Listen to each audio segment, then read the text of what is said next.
Okay. Don't it... So my score. Okay, so sorry to repeat this. Yeah, the score is this. My total score is 48, and Barry Bobbins' total score is 43. Yes. So anyway, continue what you were saying. Now, I'm going to give my personal thoughts on this game. Now, keeping in mind, these thoughts are also based on the age of the game, so I'm grading it based on its age, not based on it compared to today, so don't even bother you Call of Duty fanboys telling me that Black Ops is better, because I'm taking Black Ops and putting it on an N64 level and I'm comparing the two. Now let's see. This game has awesome amounts of characters, which is a bonus for me because I'm sorry, I hate playing a random generic soldier in Call of Duty. It's boring. I don't care what you say. I dislike it. A fairly good variety in terms of weaponry, and very, very fun, I must say, the variety that they have. You don't typically get this much stuff in most games, including Call of Duty. Graphics are pretty good for the year it was made. It was made 1996, right? What does the title screen say? Hang on a minute. Let's it see. should. 1997. 1997. So this game was made in 1997. Year after the N64 came out. Now I've seen some pretty harsh N64 games in terms of graphics. This game had it pretty good. Now there's also a pretty good selection of levels in terms of the multiplayer, and definitely good in terms of the single player. It could use voice acting, but hey, this was a year after the N64 came out. And this was their first James Bond video game, aside from that. No, actually, the very first James Bond video game was on the Atari, and that one sucked! Yeah, but, so the official good James Bond game. Let's see, good music as well. Controls, although compared to today's standards, they're not very good. By those days' standards, those were top of the line sorts of controls. So what else can be said? I just think that if they had more control options and none of the pointless control options, maybe more levels and more weapons and more customization for weapons, that would have been nice too. Or not customization, but I mean more like in terms of weapon sets, it would have been nice to have chosen more of what types of weapons you had.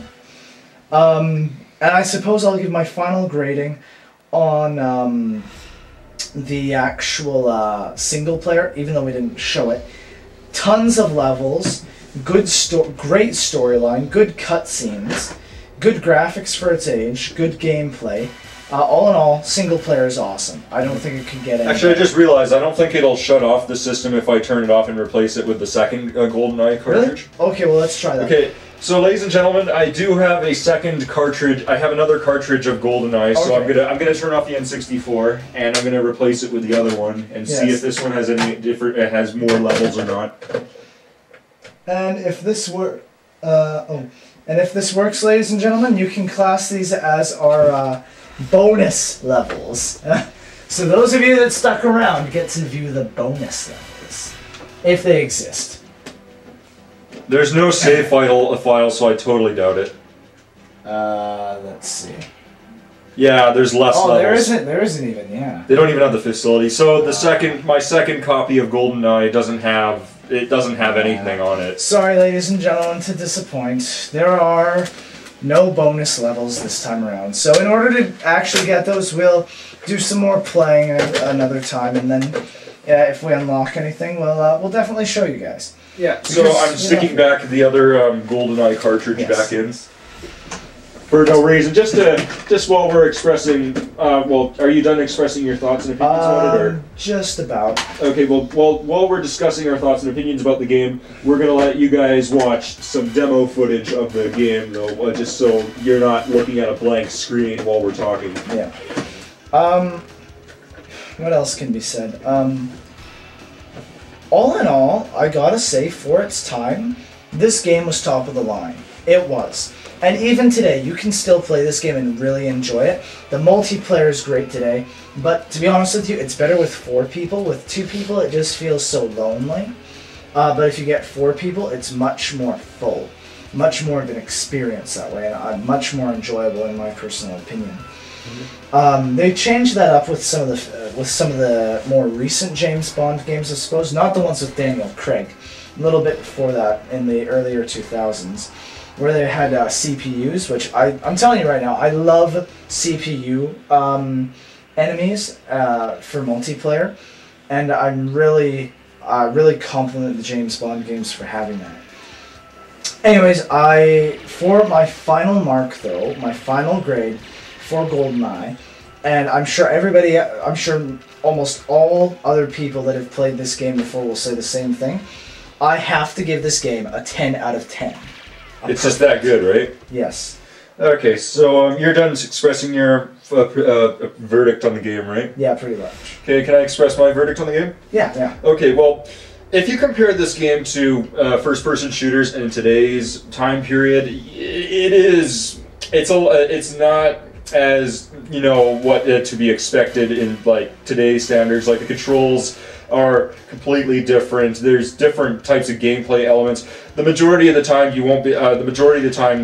you probably won't be using the cursor buttons that much to change the cursor. But you know, like that was mainly like how first-person shooters were during the time. Like I don't know what, like, was this like I'm not sure if this was the very first actual first-person shooter where you can actually look in a 3D environment, like you know what I mean, right? But I mean, like the more I think back when this game was released, the most popular first-person shooters were Doom, Wolfenstein 3D, and Goldeneye. And you know, when this game was first released, this game was actually a really awesome game. A lot of people say it's one of the best games on the N64, and a lot of people say that the best games on the N64 were Super Mario 64, The Legend of Zelda: Ocarina of Time, and Goldeneye. So so I'm gonna have to say that 3 of those games, like those 3 games that I just mentioned right there, are the main games that totally define the Nintendo 64. Can I just throw in one more thought, actually? Sorry to interrupt, but just having noticed some of the gameplay footage there as well, GoldenEye actually has a certain feature that a lot of games don't have today, or some games don't have today, which is destructible elements within the game, such as the glass, tables, filing cabinets, that sort of thing. What about oil drums? Oh yeah, oil drums too, which is really enjoyable because you don't get that with some games, even today. And it's really an interesting thing to have in there. It added a lot of flavor to it for me, I think, because I really enjoyed going around blowing things up.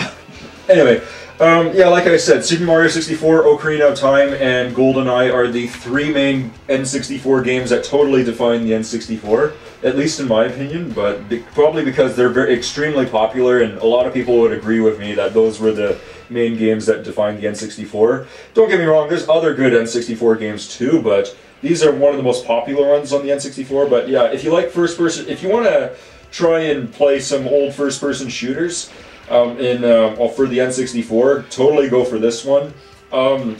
Keep in mind the controls are a little bit sloppy compared to the first-person shooters we have today, but that was the time period. Multiplayer is really fun. Like there's like about a bajillion, well, not literally, but the point is there's so many options in the multiplayer that. There's so many different options in the multiplayer that you can have, like, there's so many ways you can play multiplayer, like there's golden guns, rocket launchers. Well, there was a lot of stuff in there that we didn't even have a chance to play through it all in this Let's Play, but just let you know, there's plenty of options in the multiplayer. And the single player mode is a lot like the single player in Time Splitters, if you've ever played that, where it's like you have to do mission objectives and stuff like that, and then you have to reach the goal and stuff like that. And that's basically it. Like the original. Yeah. Time Splitters, yeah, and it's not like first-person shooters today, where like you once you reach a checkpoint, then you have to save your progress, kind of thing. But you know, back then it was kind of hard to do, so they didn't really have the technology to do that. So, but you know, this is one of the great games on the N64. Like I said, if you're looking for a first-person shooter game on the N64, totally go for this one. I don't know how to rate it because I haven't gotten very far in the game, but I think I would give it a rating of 7.5 out of 10, just because it's got awesome multiplayer and single player is actually quite fun, and that's pretty much all I can say about it. Okay, well, I would still have to disagree with Nin10Guy on his rating. I really do think it's worth a 10 out of 10. But yeah, as he said, he hasn't played through the whole thing. Yeah, if I have played through the whole thing, maybe I would have a different opinion. But yeah. But yeah, everybody has their own opinion. But yeah, tune in to our next Let's Play, and we'll do a Let's Play of Contra on the NES. Oh, and for those of you that really enjoyed our Goldeneye review, we just might be doing a Perfect Dark review, like I said before. Review or Let's Play? Or sorry, Let's Play, that's what I meant.